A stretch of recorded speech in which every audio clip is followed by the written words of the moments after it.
Assalamualaikum warahmatullahi wabarakatuh. Saya Sidki Fauzan dari Ekonomi Pembangunan angkatan 2018. Di sini saya akan menjelaskan hasil wawancara saya ke desa. Desa yang saya pilih yaitu Desa Mekarahayu. Sebelumnya saya ingin menjelaskan latar belakang dari Desa Mekarahayu. Jadi Desa Mekarahayu itu merupakan desa pemekaran dari Desa Rahayu. Nah, dulunya wilayah dari Desa Rahayu ini sangat luas dan warganya sangat banyak. Maka dari itu diadakannya pemecahan dan menghasilkan Desa Mekarahayu. Kenapa dinamakan Mekarahayu? Karena pemekaran dari Desa Rahayu. Jadi Desa Mekarahayu ini dimekarkan pada tahun 1980-an. Desa Mekarahayu itu merupakan desa ke-6 dari 7 desa yang ada di satu kecamatan, yaitu Kecamatan Marga Asih. Desa Mekarahayu itu sudah bisa dikatakan sebagai desa maju karena fasilitas dan infrastruktur yang ada di Desa Mekarahayu sudah bagus dan sudah lumayan tersedia. Nah, selanjutnya saya akan menjelaskan tahapan penyusunan dari RPJMDes dari Desa Mekarahayu. Tahapan penyusunan yang pertama yaitu ada musyawarah warga, yang dimana musyawarah ini dilakukan oleh RT RW yang melibatkan warga. Lalu yang kedua itu ada musdus, musyawarah dusun, yang dimana di musdus ini kepala dusun bermusyawarah dengan melibatkan RT dan RW sebagai undangan. Di Desa Mekarahayu sendiri itu ada 6 dusun, yang dimana berarti ada 6 kepala dusun. Nah, dari 6 dusun ini terdapat 28 RW dan 177 RT. Jadi di musdus ini, di musyawarah dusun ini, kepala dusun itu melibatkan RW, ketua RT, ketua RW sebagai undangan dalam melakukan musyawarah. Nah, lalu tahapan yang selanjutnya ada musdes, musyawarah desa. Di musdes ini, di musyawarah desa ini, pemerintahan desa yang terdiri dari kadus, kepala dusun, perangkat desa, BPD, LPMD itu bermusyawarah untuk perencanaan RKPDes, rencana kegiatan pembangunan desa. Setelah itu ada Perdes dan APBDes. Lalu tahapan yang selanjutnya ada musrenbang, musyawarah perencanaan pembangunan desa, untuk penyusunan RPJMDes. Jadi kegunaan RPJMDes itu selama Kades menjabat, yaitu 6 tahun. Kemudian dibagi-bagi di tahun pertama, kedua, ketiga, dan seterusnya. Pembangunan apa yang direncanakan, kegiatan apa yang direncanakan. Nah, lalu dari situ, jadi isi dari RPJMDes itu adalah pembagian perencanaan pembangunan tiap tahunnya. Kemudian disusun kembali tiap tahunnya, dan RKPDes juga disusun tiap tahunnya.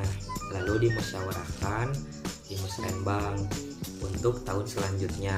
Kalau sekarang berarti tahun 2021. Jadi musrenbang dilaksanakan untuk persiapan tahun selanjutnya. Setelah itu masuk ke musdes, musyawarah desa. Musdes itu nanti diantaranya untuk penetapan APBDes, selain untuk kegiatan lain dan kebutuhan lain dari desa. Lalu pihak yang terlibat dalam penyusunan RPJMDes itu ada dari tokoh masyarakat, warga masyarakat, tokoh agama, lembaga-lembaga, RT, RW, yang termasuk ke dalam lembaga itu seperti LPMD, BPD, dan pihak yang pihak yayasan seperti sekolah, DKM, termasuk Pemdes yang mempunyai program. Lalu peran-peran dari pihak yang terlibat seperti LPMD.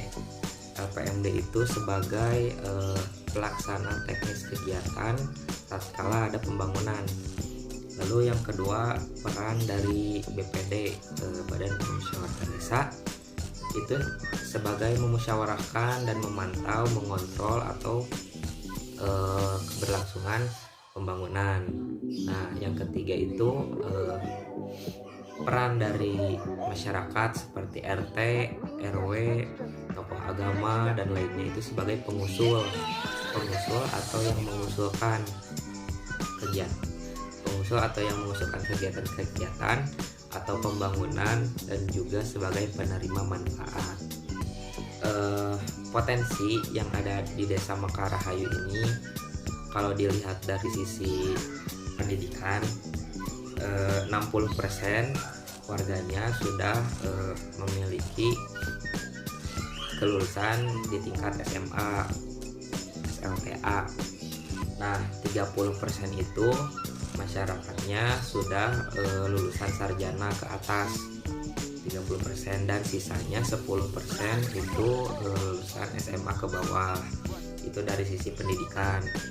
Nah, kalau dari sisi ekonomi, di Desa Mekarahayu itu ada konveksi, ada mebler, dan ada kuliner. Produk yang paling unggul di Desa Mekarahayu itu yaitu konveksi dan mebler. Kenapa bisa dikatakan unggul? Karena banyak pengrajin yang memiliki kompetensi di bidangnya, dan juga pemasarannya sudah bagus. Jadi ketika barangnya sudah diproduksi itu sudah ada pasarnya, dan SDM yang tersedia di Desa Mekarahayu sudah memiliki kompetensi yang bagus, sehingga produk unggulan dari Desa Mekarahayu itu dari mebler dan juga konveksi. Lalu di sini ada analisis SWOT. Untuk kekuatannya, strength, usaha konveksi dan desa mebler menjadi yang paling unggul karena pengrajin memiliki kompetensi dan pemasaran yang baik.